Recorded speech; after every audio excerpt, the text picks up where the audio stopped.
Hola a todos, bienvenidos al canal.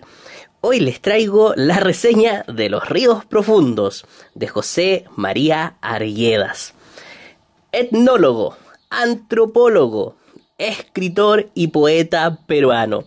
José María Arguedas nace en la Sierra Sur del Perú. ¿Qué es la Sierra Sur?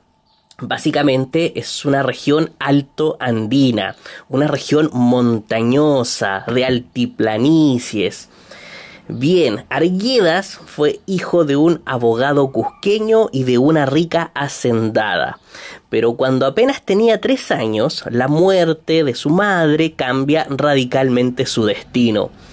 Lo que debió ser una vida con un rico porvenir, para él, se transforma en una disfuncionalidad familiar muy cruel que termina empujando al pequeño a vivir con indígenas.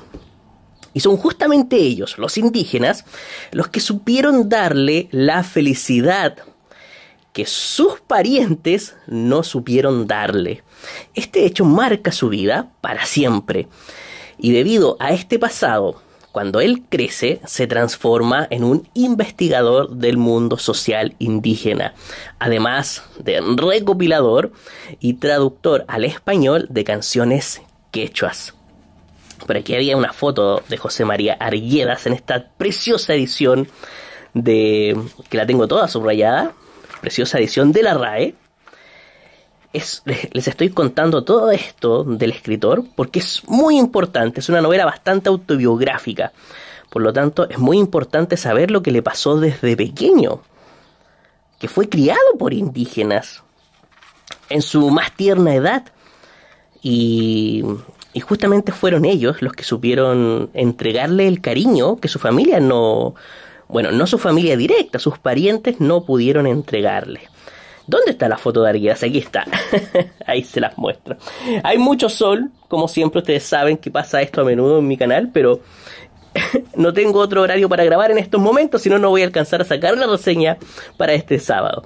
Bien, como les decía, él fue criado por indígenas y después él crece, estudia a los indígenas su mundo social, y lo que él quiere es, a través de la literatura y también a través de sus estudios, resaltar, revelar, reivindicar la verdadera realidad de los indígenas del Perú, su verdadera belleza, su humanidad, sus tradiciones. Quiere mostrar su valor. ¿Por qué? Porque había, y todavía la hay, una errónea perspectiva sobre ellos.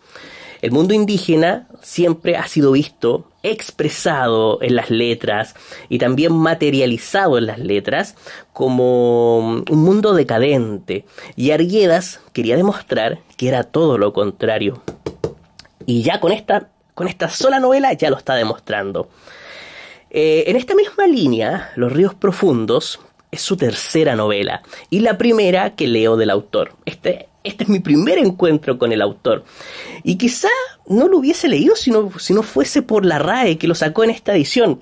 Porque para mí, que la RAE me diga este libro es importante, yo voy y lo leo. Así que gracias por esta iniciativa. Y qué bueno que lo hayan puesto en esta edición. Que gracias al material extra y complementario que trae él, me enteré que es una novela profundamente autobiográfica, como les decía. En Goodreads yo fui marcando mis progresos de lectura y allí me hicieron una pregunta muy interesante. Me dijeron: Ricardo, ¿te está gustando esta lectura? Me gustaría leerla, me decía por ahí una suscriptora.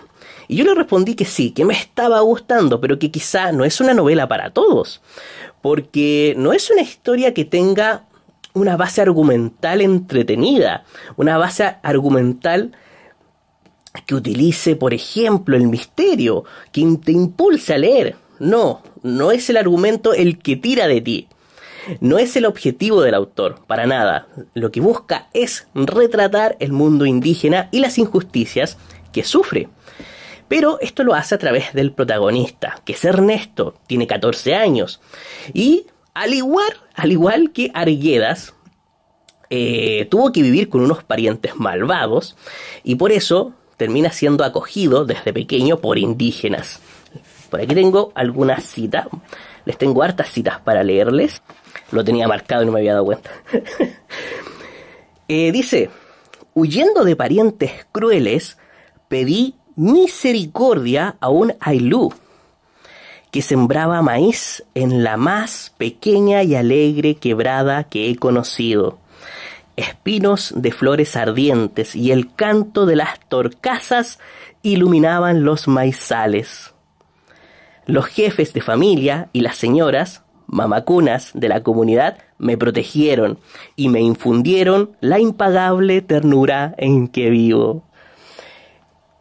Este texto, este trocito es precioso. ¿Se fijan cómo mezcla el quechua con la narración? Y cómo, pero miren qué lindo. Espinos, el recuerdo de él es un recuerdo de la naturaleza. Y no dice él, por ejemplo, que bella era la naturaleza en ese momento. No, él recuerda los espinos de flores ardientes y el canto de las torcasas. El canto ilumina los maizales. El sonido lo vuelve color. Es algo que pasa mucho en la novela. Los colores se vuelven sonidos. Los sonidos se vuelven colores. Los movimientos también se vuelven colores. Los movimientos de la naturaleza se vuelven colores. La visión del niño aquí es muy importante. Le da otro toque a la novela. Bien, gracias a ese contacto con los indígenas aprende, como les decía, el amor por la naturaleza y la cultura ancestral de Perú. Luego es rescatado por su padre y devuelto al mundo de los hacendados y terratenientes. Es justamente ese punto donde inicia la novela. Así empieza la novela. Después que el padre lo rescata, en ese momento inicia la novela. También tengo una pequeña cita sobre eso. Me voy a tomar todo mi tiempo para leerle las citas porque me encanta este libro. Él dice, yo tenía 14 años, había pasado mi niñez en una casa ajena, vigilado siempre por crueles personas. El señor de la casa, el padre, tenía ojos de párpados enrojecidos y cejas espesas. Le placía hacer sufrir a los que dependían de él, sirvientes y animales. Después, cuando mi padre me rescató y vagué con él por los pueblos, encontré que en todas partes la gente sufría. La mirada del niño, ¿se fijan? ¿Se fijan qué importante es la mirada del niño? Le importan los demás. ¿Se acuerdan de Momo? Que le importaban los demás. A Ernesto también le importan los demás. Entonces, él tiene un pie en cada mundo. Por fuera, tiene toda la apariencia de un foráneo, como le dicen en el colegio. Bueno, después les voy a contar por qué le dicen foráneo. Tiene toda la apariencia de un extranjero, de un foráneo, pero por dentro vive el mundo como un nativo indígena. Él es indio por dentro y blanco por fuera. Y esto le da una particular característica, la de ver los dos mundos desde fuera. Su visión es única y Arguedas la aprovecha porque también es su visión de niño. Y plasmarla en la novela es su riqueza. Esta es la riqueza de los ríos profundos. Porque es único.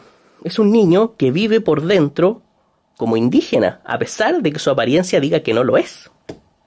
Y plasmar esa visión de esos dos mundos es lo que enriquece la lectura. Por lo tanto, si eres un lector que necesita de un argumento fuerte, interesante, que te esté motivando todo el tiempo y que impulse el relato, este libro no es para ti, ya que se trata de una novela de aprendizaje. Es un Bildungsroman. Lo que se relata es la vida misma, el proceso de crecimiento de su protagonista. Él va creciendo poco a poco, me refiero a Ernesto, y mientras lo hace, mientras vive, va viviendo experiencias, como todo niño. Es simplemente la vida de un pequeño, mientras se traslada de un lugar a otro en viaje con su padre. Su padre es abogado, entonces se traslada constantemente, no tiene un lugar fijo donde trabajar, entonces lleva a su hijo con él. Por ejemplo, por aquí tengo algo. Mi padre no pudo encontrar nunca dónde fijar su residencia. Fue un abogado de provincias, inestable y errante. Con él conocí más de 200 pueblos. 200 pueblos recorridos. ¿No? Si las sierras del Perú para este niño es como, las conoce como la palma de su mano. Y recorre estas tierras con su padre hasta que debe quedarse como internado en un colegio de Abancay. Y allí se desarrolla el grueso de la novela. Allí se desarrolla lo más importante y la mayor parte de la novela. Cuando Ernesto tiene que quedarse en un colegio para educarse, porque tampoco es bueno educativamente que él esté errando con su padre. Entonces su padre lo deja en un colegio como internado para que pueda estudiar tranquilo y se quede fijo en un lugar. Y allí es donde la novela se pone más interesante. ¿Por qué? Porque lo que hace es interactuar con su entorno a medida que pasa de la niñez a la adolescencia. Adolescencia, adultez. Interactúa con los otros niños del colegio, con los padres o curas, es decir, con los religiosos que dirigen el establecimiento, y con el mundo fuera del internado también, porque a veces le corresponde salir, o él se arranca de repente. Y es a través de esa interacción, como el autor va revelando a todos un mundo indígena que permanecía oculto.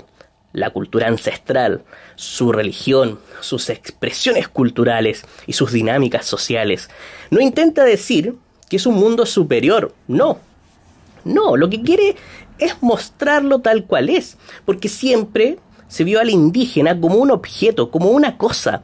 Arguedas lo humaniza, muestra su lado bueno y también su lado malo, sus vicios y virtudes, sus aciertos y desaciertos, las situaciones por las que deben pasar y su relación con el mundo de las personas más acomodadas.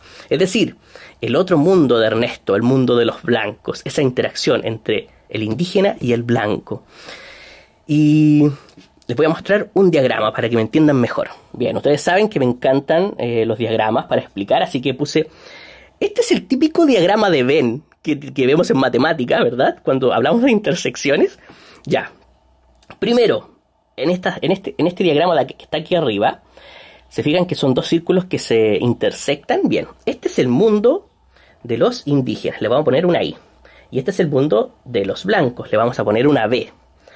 Entonces, Ernesto está en esta área que estoy sombreando. Vive en esta intersección, en este tránsito, porque es un tránsito constante. Él vive, este es su mundo. No es ni 100% indígena, ni tampoco 100% blanco. Y también él está pasando por esta otra etapa, donde es un niño, voy a poner una N de niño, y el mundo de los adultos, o adolescentes también, adolescente adulto, adolescente joven, adulto joven. Él está en tránsito, él está pasando hacia acá. Entonces está aquí también, en la intersección.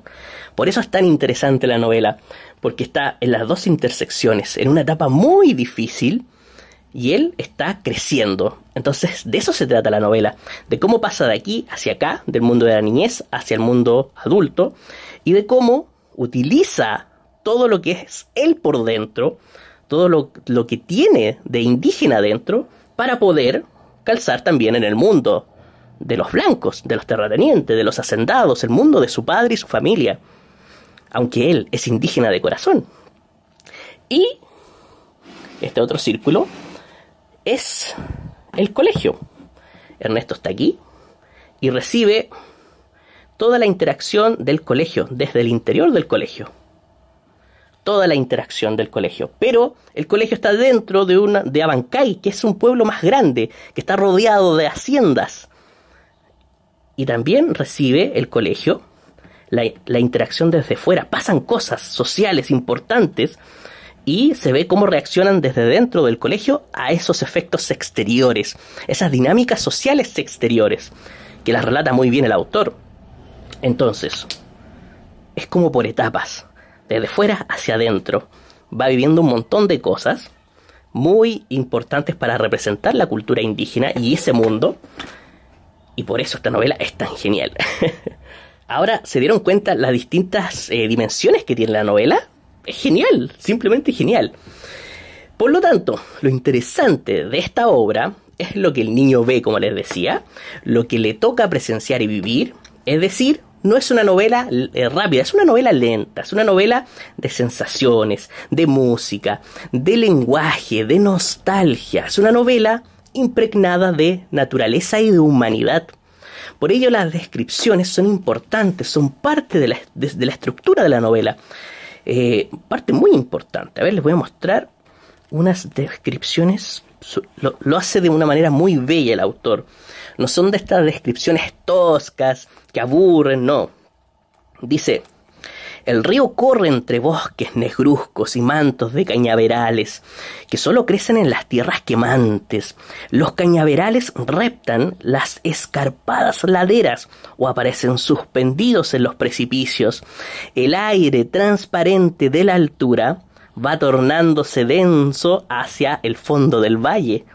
El viajero entra en la quebrada bruscamente, la voz del río y la hondura del abismo polvoriento, el juego de la nieve lejana y las rocas que brillan como espejos, despiertan en su memoria los primitivos recuerdos, los más antiguos sueños. A medida que baja al fondo del valle, el recién llegado se siente transparente, como un cristal, en que el mundo vibrara. Insectos zumbadores aparecen en la región cálida.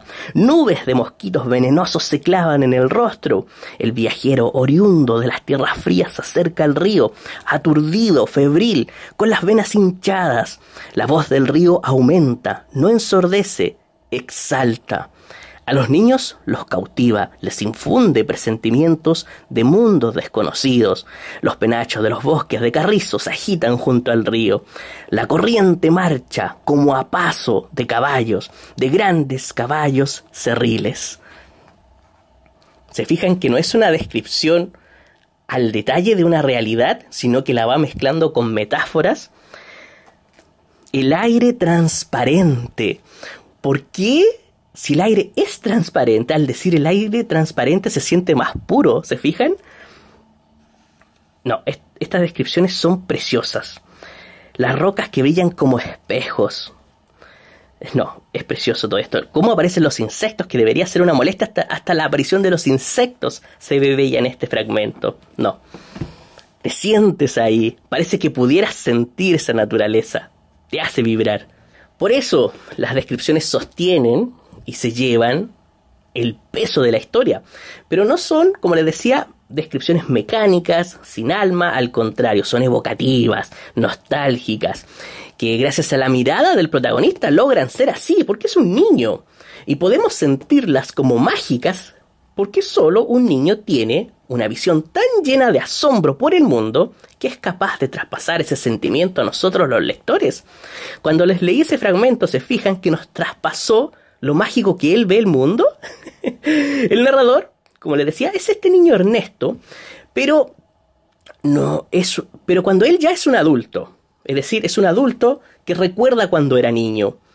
Pero la narración es desde la memoria del niño. Es un adulto que narra desde la memoria del niño. Un adulto que poco interfiere en el relato, prácticamente se anula, pero a veces aparece cuando lo necesita. Pero deja que el niño exprese todo desde su mirada infantil, su propio niño. Su propio niño lleno de asombro, dispuesto a ver las cosas como algo maravilloso. Este niño que toma las tradiciones y las hace suya, las imagina, las vive, vibra con ellas como solo un niño puede, ya que el adulto poco a poco va apagando ese entusiasmo. Es por ello que siento que el narrador es vital en esta novela, porque un niño es el único capaz de darle la importancia que se merece a todos los sucesos, los mitos, las leyendas, la naturaleza, los movimientos sociales y los personajes. Su mirada es más aguda, traspasa todo, porque su imaginación lo apoya, una imaginación aún no perdida. Gracias a esta mirada tenemos un mejor acceso a la cultura indígena de Perú, a su música, a su lenguaje, a este quechua y cómo este idioma se va mezclando con el español. Se mezcla mucho aquí en el libro. También tenemos acceso a los mitos, a los juegos y todo tipo de tradiciones, porque los mismos niños las practican, porque las llevan en la sangre. En la novela el autor incorpora también muchas canciones, que por un lado están en quechua y por el otro en español. Les muestro. Hay ejemplos por todas partes de eso. Aquí, por ejemplo, ¿se fijan? Bueno, no se ve muy bien debido al sol, pero aquí hay una canción y ahí está en quechua y aquí está en español. Y siempre sucede así, ahí también, ¿ven? Pero así como la mirada infantil enriquece la narración, también favorece el conocimiento que tenemos como lectores del interior de Ernesto. Claro, porque está narrando en primera persona. Es una narración muy confesional. Por lo tanto, es muy psicológico. Esto también tiene su rasgo de novela psicológica. Por un lado tenemos la visión del mundo exterior y por el otro de su mundo interior, lleno de recuerdos, en el que busca y escarba para protegerse de la soledad de su nuevo entorno. Hay una nostalgia, un deseo constante de regreso a la naturaleza por parte de Ernesto, de regreso a los ríos, su refugio frente a su nueva vida. Ese recuerdo. Mire, aquí hay unos párrafos preciosos sobre los ríos. Se los tengo que leer. Aquí los tengo marcados. Lo recordaba, y revivía en los instantes de gran soledad. ¿Se fijan? La soledad lo apremia, entonces cuando se siente solo, él va hacia su interior, va hacia sus recuerdos. Y dice, pero lo que sentía durante aquellas noches del internado era espanto. No como si hubiera vuelto a caer en el valle triste y aislado de los molinos, sino en un abismo de hiel cada vez más hondo y extenso, donde no podía llegar ninguna voz, ningún aliento del rumoroso mundo. A veces podía llegar al río tras varias horas, aquí él está recordando, dice, a veces podía llegar al río tras varias horas de andar. Llegaba a él cuando más abrumado y doliente me sentía. Lo contemplaba de pie sobre el releje del gran puente, apoyándome en una de las cruces de piedra que hay clavadas en lo alto de la columna central. El río, el Pachachaca, temido, aparece en un recodo liso por la base de un precipicio donde no crecen sino enredaderas de flor azul. En ese precipicio suelen descansar los grandes loros viajeros. Se prenden de las enredaderas y llaman a gritos desde la altura. Se fijan que el recuerdo del niño no es un recuerdo estático, no es un recuerdo de una imagen, no. ¿Se fijan?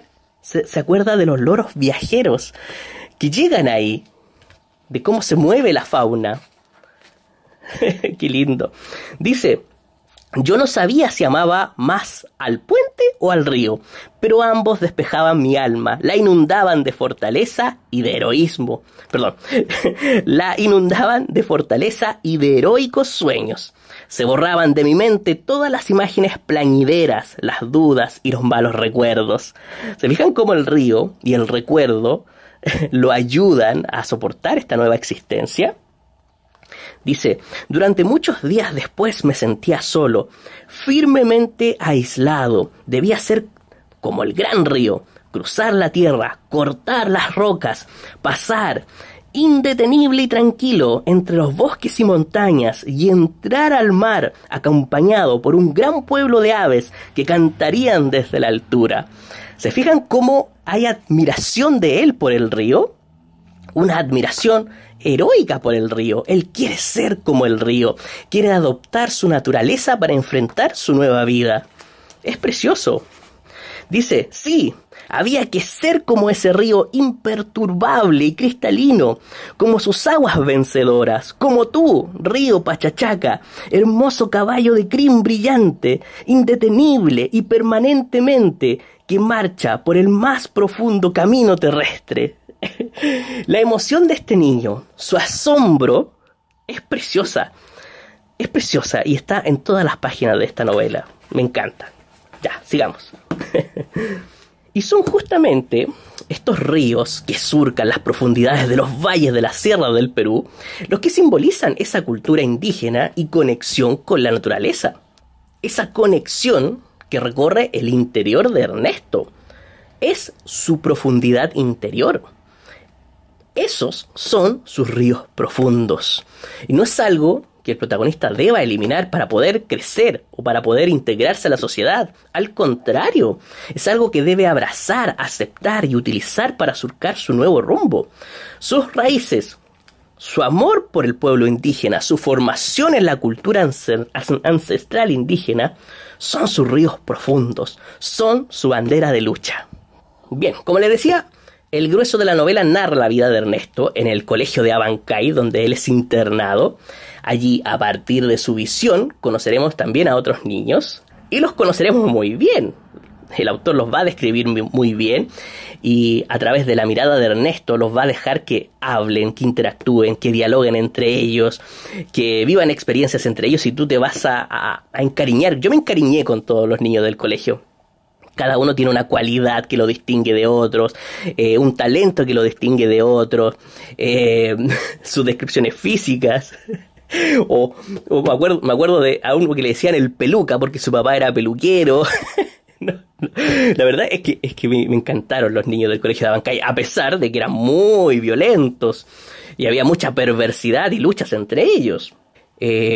Gracias a ellos podemos ver costumbres, podemos ver orígenes distintos de cada niño. Algunos tenían habilidades diferentes, otros tenían vicios, algunos eran virtuosos en ciertos aspectos. Bueno, también es importante su forma de hablar, su forma de expresión, las actividades que realizan. Y todo esto nos da una muestra de las dinámicas sociales a gran escala. Es decir, lo que pasa con los niños en el colegio es una copia a menor escala de lo que pasa en el mundo de los adultos. Las marcadas diferencias sociales se aprecian ya en el colegio, como también la violencia, la perversidad y el miedo. Estos niños eran de temer. Una violencia que me recordó un poco a La ciudad y los perros de Vargas Llosa, totalmente. Le voy a leer algunos párrafos para que me crean. Los sermones patrióticos del padre director se realizaban en la práctica. Bandas de alumnos peruanos y chilenos luchábamos allí, nos arrojábamos frutos de la higuerilla con ondas de jeve y después nos lanzábamos al asalto a pelear a golpes de puño y a empellones. Los peruanos debían ganar siempre. En ese bando se alistaban los preferidos de los campeones del colegio porque obedecían las órdenes que ellos daban y teníamos que aceptar la clasificación que ellos hacían. ¿Se fijan? Se jugaban a que unos eran chilenos, los otros eran peruanos y se peleaban a puño limpio. A ver, aquí más. Durante el día, más de 100 alumnos jugaban en ese pequeño campo polvoriento. Algunos de los juegos eran brutales, los elegían los grandes y los fuertes para golpearse o para ensangrentar y hacer llorar a los pequeños y a los débiles. Sin embargo, muchos de los alumnos pequeños y débiles preferían extrañamente esos rudos juegos, aunque durante varios días se quejaban y caminaban cojeando, pálidos y humillados. Jamás peleaban con mayor encarnecimiento, llegaban a patear a sus competidores cuando habían caído al suelo, les clavaban el taco del zapato en la cabeza, en las partes más dolorosas. Los menores no nos acercábamos mucho a ellos. ¿Se fijan que él está mirando desde fuera toda esta violencia? No. Sí tiene también su lado fuerte este libro. Pero sí, como hay violencia y rebeldía entre los niños del colegio, también hay una bella expresión de las tradiciones y su mirada inocente del mundo. Como por ejemplo la forma en que tocan la armónica, o como también le dicen rondín, en los patios polvorientos del colegio, o cómo juegan con el trompo, que también se llama zumbailu. Le voy a dejar aquí el nombre. Zumbailu. El trompo es una figura clave en esta novela y por eso está en la portada. Es clave, es muy importante para el protagonista. Y como a través de esta mirada infantil y a través del juego con este trompo, este protagonista intenta romper las barreras del sentido común y dejar en evidencia, en gloria y majestad, el asombro y la imaginación. Les quiero mostrar algo muy bonito. Él en estos momentos está en el internado, su padre está muy lejos, está en Cora Cora. Y él quiere mandarle un mensaje, pero no de cualquier manera, se lo quiere mandar de esta manera. Aquí está hablando con otros niños. Romerito, le dije, ¿podrías tocar ese carnaval del río Apurímac en tu rondín conmigo allá en el patio de juegos? Le pregunta Ernesto a Romero. ¿Por qué?, me preguntó. Abancay tiene el peso del cielo. Solo tu rondín y el Zumbailu pueden llegar a las cumbres. Quiero mandar un mensaje a mi padre. Ahora ya está en Cora Cora. ¿Has visto que las nubes se ponen como melcocha sobre los cañaverales? Pero el canto del Zumbailu los traspasa. Al mediodía, el Winku hizo volar su canto y con Antero lo empujamos, soplando hacia Chalhuanca. El agua también sirve, me dijo Romero. Ahí está la del colegio. Viene desde un manantial. No es del Mariño. Háblale poniendo la boca sobre el chorro. Aquí Ernesto le quiere mandar un mensaje a su padre a través del sonido y del movimiento de este trompo que él tira. Pero le pide a Romero que pueda tocar música y a través de esa música ese mensaje pueda viajar. Pero Romero le dice que el agua también le puede mandar un mensaje por el agua. Mire qué bonito. Uno lo quiere mandar por el sonido y el otro lo quiere mandar a través del líquido, del fluido. Y dice, no creo, Romerito, no puedo creer, la cordillera es peor que el acero. Si gritas, rebota la voz. Pero el agua filtra hasta en la piedra, a la mosca. ¿No has visto que de los precipicios de roca gotea agua? Aquí el otro está defendiendo su tesis sobre que puede mandar un mensaje a través del agua. Buen cholo forastero eres tú. ¿Tu sangre acaso no es agua? Por ahí le habla el alma, el agua que siempre existe bajo la tierra. Le dice cholo forastero a Ernesto, porque claro, parece un foráneo, también le dicen el foráneo por fuera. Y aquí aparece un tercer niño, que es Palacios. Y dice, Palacito descubrió que hablábamos en secreto y vino hacia nosotros, casi corriendo. ¿Tú crees que el canto del rondín puede llegar hasta 100 lenguas? Si alguien le ruega, le preguntó Romero. Quiero mandarle un mensaje a mi padre en el canto del rondín, Palacitos, le dije. Que Romero toque Apurímac Mayu. Yo imploraré al canto que vaya por las cumbres, en el aire, y que llegue a los oídos de mi padre. Él sabrá que es mi voz. ¿Llegará, Palacitos? ¿Llegará la música hasta Cora Cora si le ruego en quechua? Tú sabes mejor que yo de estas cosas. ¿Se fijan esa charla entre niños? Llenos de su propia cultura original, de cómo hablan en quechua, de cómo quieren romper con todo lo tradicional y mandar mensajes por el agua, mandar mensajes a través del sonido, del baile del trompo, y que para que ese mensaje llegue, quiere que este otro niño toque una canción con su armónica para que lo ayude como en una especie de ritual. ¿Se fijan? Es precioso, realmente esto es precioso. Bien, todo esto sucede dentro del establecimiento educacional, pero también el protagonista vive acontecimientos que provienen del exterior, como les decía cuando les mostré el dibujo. Hechos que bajo su perspectiva presentan otros matices que desde la perspectiva adulta. Y a través de la mirada de Ernesto se deja en evidencia las profundas diferencias sociales, se deja en evidencia el hambre, la miseria, el maltrato a los indígenas y lo terrible que son las enfermedades. Es una novela que me gustó mucho por el proceso de crecimiento de Ernesto y por la completa visión que nos entrega Arguedas del mundo indígena desde su perspectiva, desde la perspectiva infantil de Ernesto. Es una novela muy completa y tan llena de elementos que entiendo perfectamente por qué la RAE ha sacado esta preciosa edición. Se la merece totalmente. Bien, espero que les haya gustado esta reseña. Pido disculpas por el sol. Yo sé que puede ser molesto para algunos. Espero poder solucionarlo en otros videos.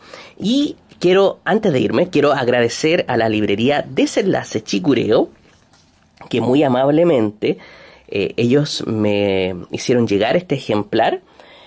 Y ahora al fin lo estoy reseñando. Pero anteriormente hice un unboxing donde yo le di todos los agradecimientos a la librería, así que se los dejo también en la caja de la descripción para que vayan a verlo si quieren. Pero fueron muy amables ellos y los invito, claro, obviamente, a visitar su página web. Obviamente todos los detalles se los dejo en la caja de la descripción. Saludos a todos y nos vemos la próxima semana.